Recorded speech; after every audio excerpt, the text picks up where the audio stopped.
मित्रों, किस स्त्री के भाग्य में पुत्र की प्राप्ति नहीं होती है और उसे पूरे जीवन निसंतान ही रहना पड़ता है? और वो कौन से कार्य हैं जो एक पतिव्रता स्त्री को अपने जीवन में कभी नहीं करने चाहिए, नहीं तो उसे पुत्र की प्राप्ति नहीं होती है? मित्रों, एक समय की बात है जब माता लक्ष्मी भगवान विष्णु से मिलने के लिए जाती हैं और भगवान विष्णु से कहती हैं, प्रभु, आज मैं आपसे 3 प्रश्नों का उत्तर पूछने के लिए आई हूँ। तो भगवान विष्णु कहते हैं, हे देवी, तुम निश्चिंत होकर अपने तीनों प्रश्नों को मुझे बताओ, मैं तुम्हारे प्रश्नों का उत्तर अवश्य दूंगा। तो प्रश्नों को बताते हुए माता लक्ष्मी कहती हैं, प्रभु, मेरा पहला प्रश्न ये है कि वो कौन सी स्त्री है जिसके भाग्य में पुत्र की प्राप्ति नहीं होती है और वो पूरा जीवन निसंतान ही रहती है। और मेरा दूसरा प्रश्न है, वो कौन सी स्त्री है जो समय से पहले ही विधवा हो जाती है और बिना पति के दुखी जीवन व्यतीत करती है। और मेरा तीसरा प्रश्न है, वो कौन सी स्त्री है जो पति के होते हुए भी एक दुखी जीवन जीती है और उसे कभी अपने जीवन में सुख की प्राप्ति नहीं होती है। तो भगवान विष्णु माता लक्ष्मी के तीनों प्रश्नों को सुनकर बोले, हे देवी, मैं तुम्हें एक कथा सुनाता हूँ जिसे सुनकर तुम्हें तुम्हारे प्रश्नों का उत्तर मिल जाएगा, किंतु बहुत ध्यान से सुनना। तो माता लक्ष्मी कहती हैं, आप कथा सुनाइए प्रभु, मैं कथा को पूरा मन लगाकर सुनूंगी। कथा को सुनाते हुए भगवान विष्णु कहते हैं, एक समय की बात है जब एक गांव में एक सेठ रहता था और उस सेठ के 2 बेटे थे और दोनों की शादी हो चुकी थी तथा सेठ और सेठ की पत्नी दोनों ही बहुत दुष्ट स्वभाव के थे और सेठ का बड़ा बेटा और उसकी पत्नी भी दुष्ट स्वभाव की थी। लेकिन सेठ का छोटा बेटा बहुत ही अच्छे स्वभाव का था और उसकी पत्नी भी बहुत अच्छे स्वभाव की थी और वो अकेले ही घर का सारा काम करती थी और घर में सभी के कपड़े भी धोती थी। इतना सब कुछ करने के बाद भी सेठ की पत्नी और बड़े बेटे की पत्नी हमेशा उसका अपमान करती रहती थी। कथा को आगे बताते हुए भगवान विष्णु कहते हैं, सेठ की बड़ी बहू का एक बेटा था और छोटी बहू को एक पुत्री थी। सेठ की पत्नी हमेशा उस पुत्री को लेकर अपनी छोटी बहू को ताना मारती रहती थी। फिर भगवान विष्णु कथा को आगे बताते हुए बोले, हे देवी, अब मैं उस सेठ की छोटी बहू की कहानी अच्छे से समझाता हूँ, क्योंकि उसकी छोटी बहू की कहानी से तुम्हें तुम्हारे पहले प्रश्न का उत्तर मिल जाएगा कि वो कौन सी स्त्री है जिसके भाग्य में कभी पुत्र की प्राप्ति नहीं होती है। तो इस कथा को सुनो। उस सेठ की जो पत्नी थी वह पहले से ही बड़े ही दुष्ट स्वभाव की थी और उसके दुष्ट स्वभाव के कारण घर के सभी लोग उससे बहुत ज्यादा परेशान थे और वो अपनी छोटी बहू को बहुत ही ज्यादा परेशान करती थी। उसको परेशान करने में उसे बहुत मजा आता था। सेठ की छोटी बहू का नाम राधिका था और वो बेचारी राधिका घर का सारा काम करती थी। फिर भी सेठ की पत्नी उसे हमेशा बहुत परेशान करती थी। वो कितना भी घर का काम कर ले, पर सेठ की बीवी हमेशा उसे ही डांटती रहती थी।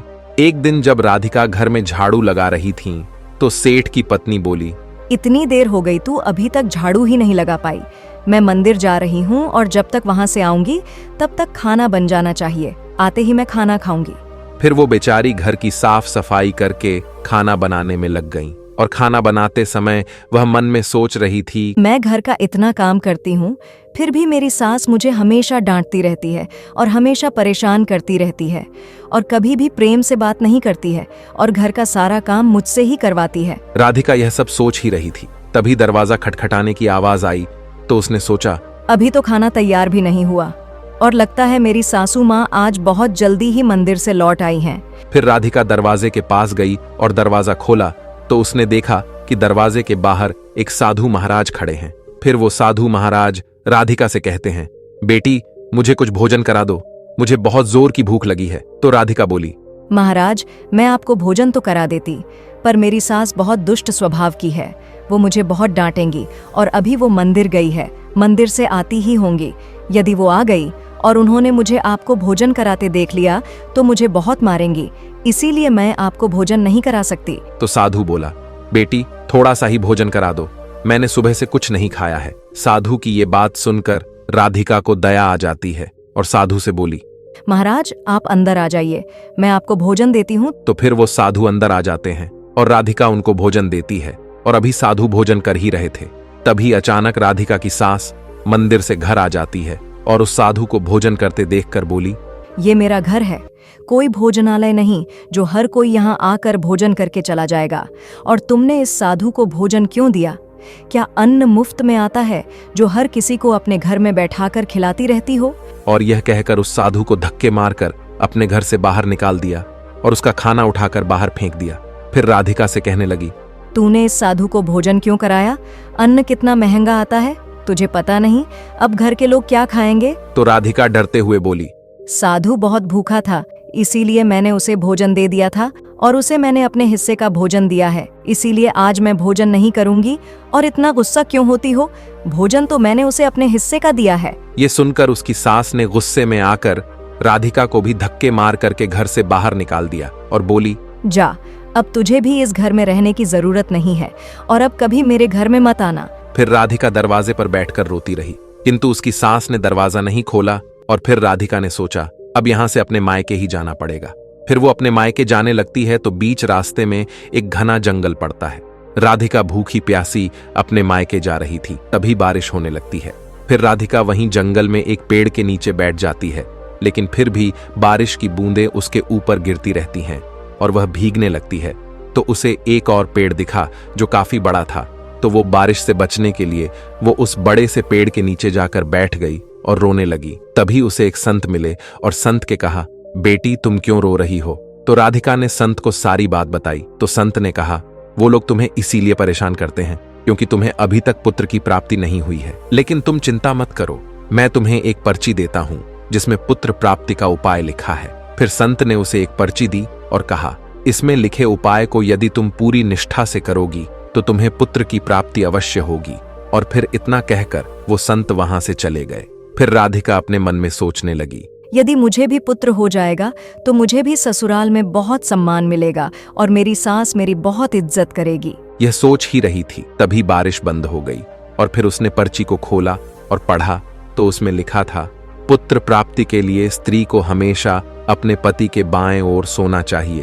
और पर्ची में आगे लिखा था कि मासिक धर्म शुरू होने के प्रथम 4 दिवस में स्त्री और पुरुष के मिलन से पुरुष रोग प्राप्ति होता है, इसीलिए मासिक धर्म के प्रथम 4 दिन पति पत्नी को मिलन नहीं करना चाहिए तथा मासिक धर्म के 5वें दिन मिलन से कन्या की प्राप्ति होती है और 6ठे दिन मिलन से पुत्र की प्राप्ति होती है और 7वें दिन मिलन से बंध्या पुत्री होती है तथा मासिक धर्म की 10वीं रात्रि में मिलन करने से अतिश्रेष्ठ पुत्र की प्राप्ति होती है। और फिर उस पर्ची में लिखी सारी बातें पढ़कर राधिका अपने मन में सोचने लगी, अब मैं इसी जंगल में रहूंगी। फिर वो जंगल में ही कुटिया बनाकर रहने लगी और फिर उसका पति उसे ढूंढते हुए उसी जंगल में राधिका के पास पहुंचा और उससे कहा, तुम घर चलो।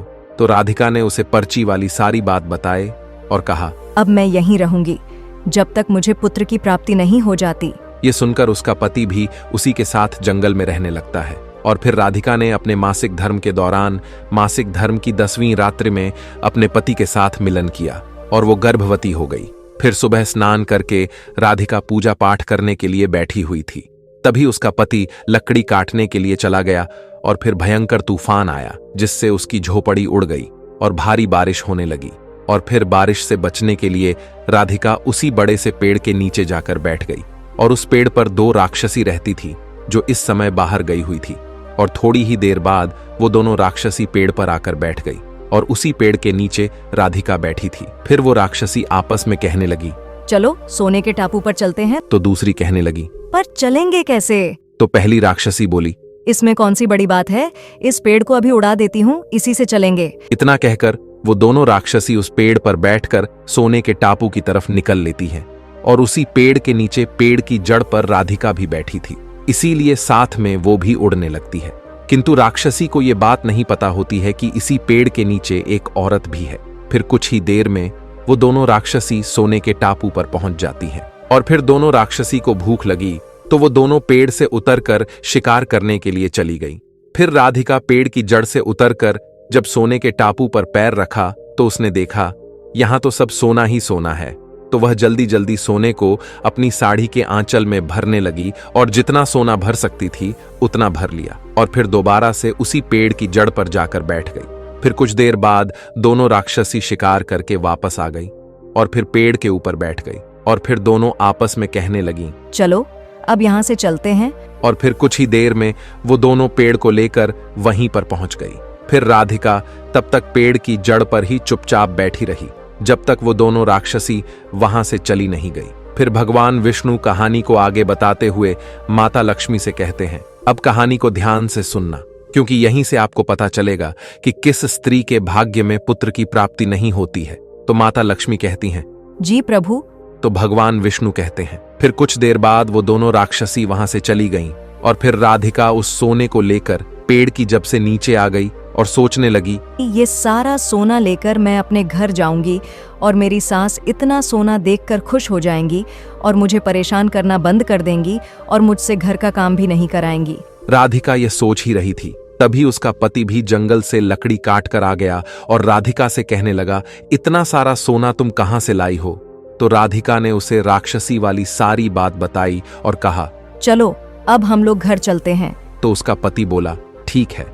और फिर दोनों घर जाते हैं और घर जाते ही राधिका ने अपनी सास को सारा सोना दे दिया। फिर इतना सारा सोना देखकर उसकी सास बहुत खुश हुई और उससे पूछने लगी कि तुम इतना सारा सोना कहां से लाई हो? तो राधिका ने अपनी सास को राक्षसी वाली सारी बात बताई।